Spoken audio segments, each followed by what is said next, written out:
சூழல்ல எழுந்தது அப்படின்னு கேட்டால் அதுக்கு சுவாமி தனியா ஒரு பகுதி ஒண்ணு எழுதுவார். படித்தவர்களுக்கு தெரியும். அறிவு கேடர்களின் மறுப்பும் நம்பிக்கையின் விளக்கமும் அப்படின்னு. யார் இந்த அறிவு கேடர்கள் என்று சொன்னால் அவர்கள் ஆழ்வார்களையும் அருள் செயலையும் தாழ்வாக நினைத்தவர்கள். ஆழ்வார்களுடைய பாசுரங்கள்லாம் தமிழிலே இருக்கின்ற காரணத்தினாலே தமிழ் மொழியை ஏற்றப்பட்ட இந்த நூல்கள் எல்லாம் பிரமாண கிரந்தங்களாக ஏற்கத்தகாது. இந்த நூல்கள் எல்லாம் ஏற்றுக்கொள்ள தகுந்த சான்று ஆண்மை மிக்கதான தரமுடைய நூல்கள் அல்ல என்று பலர் பலவிதமாக அன்றைக்கு மறுப்புகளை தெரிவித்தார்கள். நம்முடைய திருவுள்ளம் ஆழ்வாருடைய பாசுரங்களுக்கு விளக்கம் மட்டும் எழுதுறது அல்ல.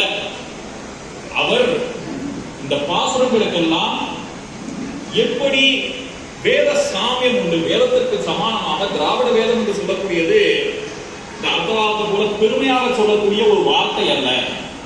சம்ஸ்கிருத வேதங்களிலே காட்டப்பட்டிருக்கிற அர்த்த விசேஷங்கள் எல்லாம் எப்படி ஆழ்வார்களுடைய பாசுரங்களிலே காட்டப்பட்டிருக்கின்றன என்பதை எடுத்துக்காட்டி இந்த அறிவு கேடர்கள் என்று சொல்பவர்களுக்கெல்லாம் மறுப்பு தெரிவித்தார் சுவாமி நம்பிள்ளார்.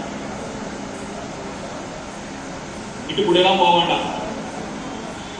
பௌத்திரத்திலே அதனுடைய மகா பிரவேசம் இருக்கிறதே, அதை போல ஒரு முன்னுரை எந்த உலக இலக்கியத்துமே கிடையாது.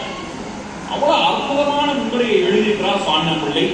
இடுமகா பிரவேசத்திலே இவ்வளவு விஷயங்களை யார் யாரெல்லாம் என்னென்ன மறுப்புகள்லாம் தெரிவிக்கிறார்கள் என்பதெல்லாம் எடுத்து பேசி அவற்றையெல்லாம் தக்க சான்றுகளோடு சுவாமி நம்பிள்ளை மறுத்திருக்கிறார். அப்ப ஏன் இதை மறுத்தார்னு சொன்னா அன்னைக்கு இருந்த